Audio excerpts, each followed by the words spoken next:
Hello everybody, getting ready to do lesson 1.8 part 2 today, algebra math. You got 24 points on your class worksheet, have that out in front of you now.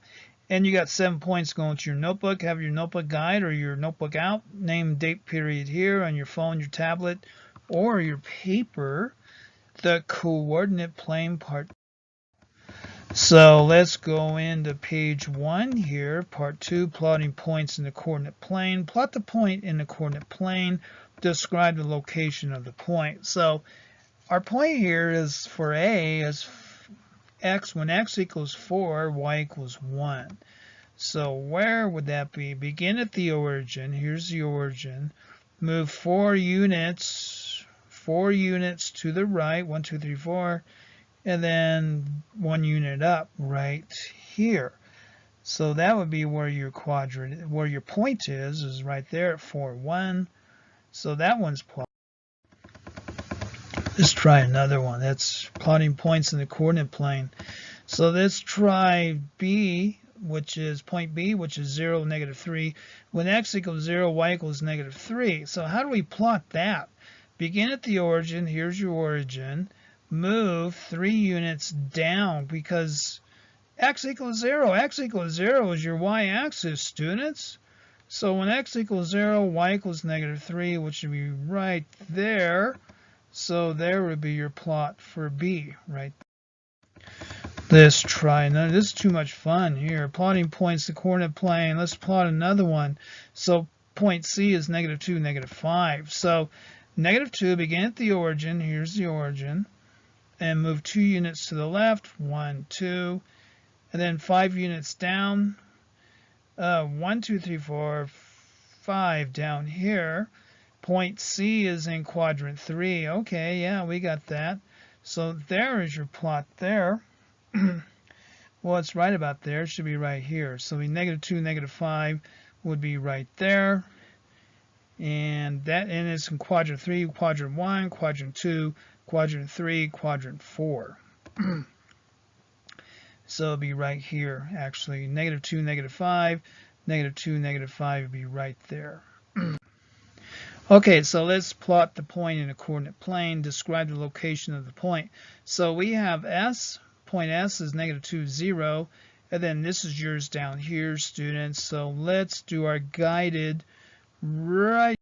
So to do our guided practice, plot the point in a coordinate plane.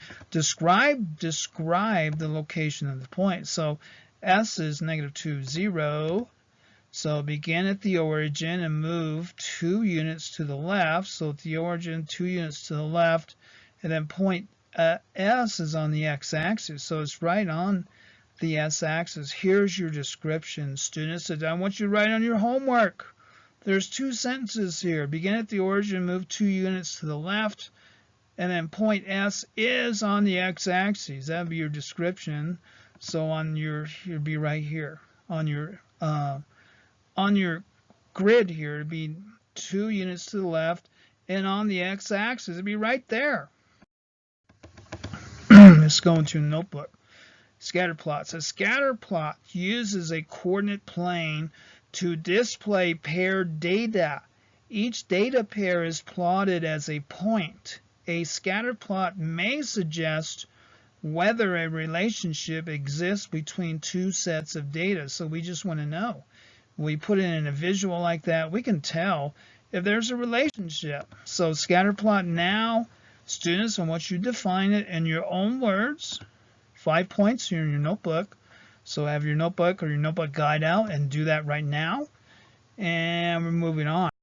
Let's go right in. Check back on your video or the PowerPoint. Making a scatter plot. How in the world do you make a scatter plot? So we have a bunch of data here. A fish biologist measured the lengths and masses of 8 rainbow trout. 1, 2, 3, 4, 5, 6, 7, 8.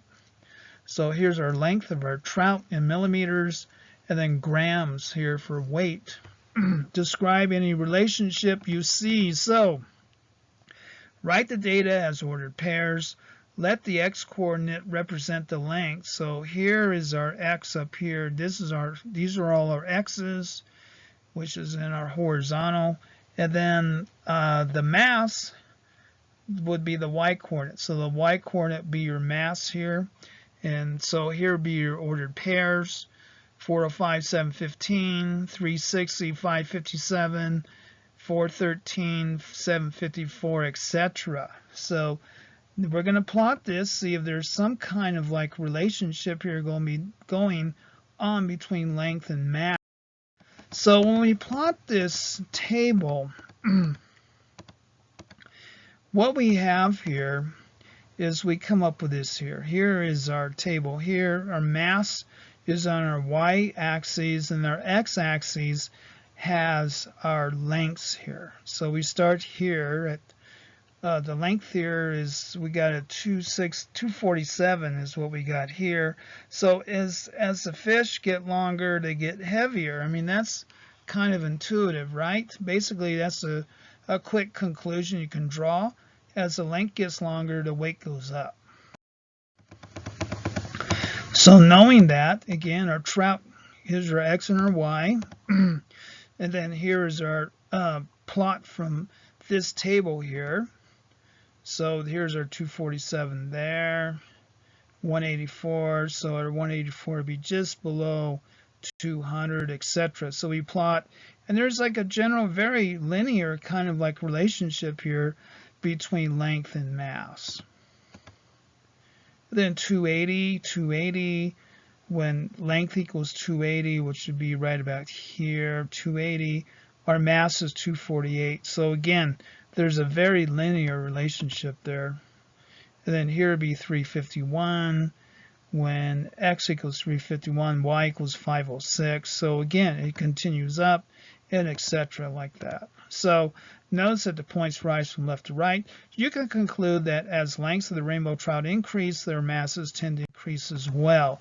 So let's go to a plot here. Use the coordinate plane.